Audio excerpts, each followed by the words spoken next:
Houve uma época em que o Brasil era conhecido como o país do futebol. Conhecido e reverenciado como o país do futebol. Na história da Copa do Mundo, o Brasil sim é o detentor do maior número de títulos, mas quando chegarmos à próxima estaremos completando 24 anos sem conquistas. E perceba que já ficamos exatos 24 anos na fila, entre 1970 e 1994. Então qual a diferença daquela época para os dias atuais? Exatamente o respeito e a reverência que as outras equipes tinham com o Brasil. Algumas tinham medo de jogar contra a equipe brasileira porque sabiam que a possibilidade de deixar a competição era quase uma certeza. O que mudou então? Não desaprendemos como se joga futebol, temos dezenas ou centenas de jogadores brasileiros contratados e jogando no futebol internacional ganhando fortunas. Fortunas. Dinheiro. Iates e mansões. Você já reparou que os jogadores das décadas de 1960, 1970, 1980 que fizeram do Brasil o país do futebol na sua imensa maioria não são milionários? É claro que o futebol daquela época não era tão bem pago para os craques como é agora, tem também jogadores que não souberam administrar e perderam tudo. Mas o que eu quero dizer é que quando éramos a seleção mais temida do futebol mundial havia uma componente especial que fazia toda a diferença e que hoje praticamente não existe, que fica fora das escalações.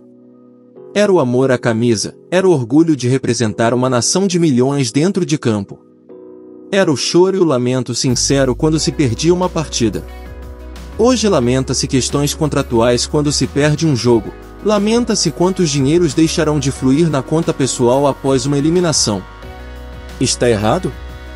Alguns vão dizer que não, pois futebol é profissão e deve ser remunerada, mas lembre-se, estamos tentando descobrir por que o Brasil deixou de ser respeitado como o país do futebol.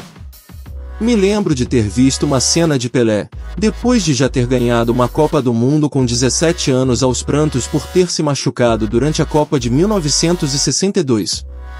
Imediatamente me vem a imagem de hoje em dia em que jogadores são cortados por contusão, fazem um teatro momentâneo e depois vão fazer baladas em seus iates ou suas mansões. Errado? Talvez não, mas o tema do vídeo é por que o Brasil deixou de ser temido no futebol? Sei lá, me parece que tínhamos mais garra. Não precisávamos fazer poses ou jogadas mirabolantes para que uma câmera filmasse ou para incrementar os direitos contratuais.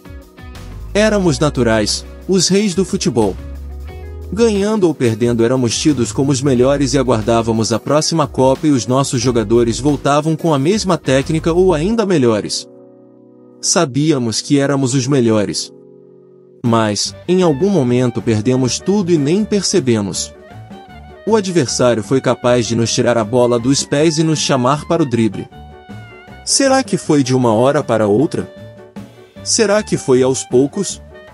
Talvez os jogadores que jogam fora do país tenham sido aos poucos estudados para que pudessem nos neutralizar. Pior que isso é imaginar que os dinheiros do mundo milionário do futebol atual têm o poder de comprar tudo.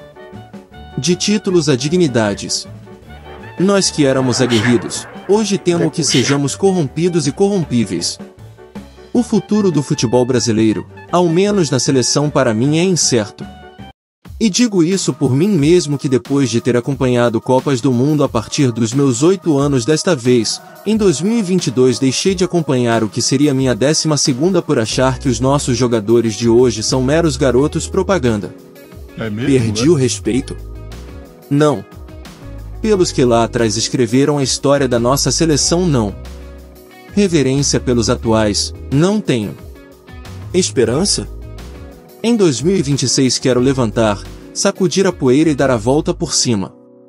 Se inscrevam no canal e até o próximo vídeo, pessoal.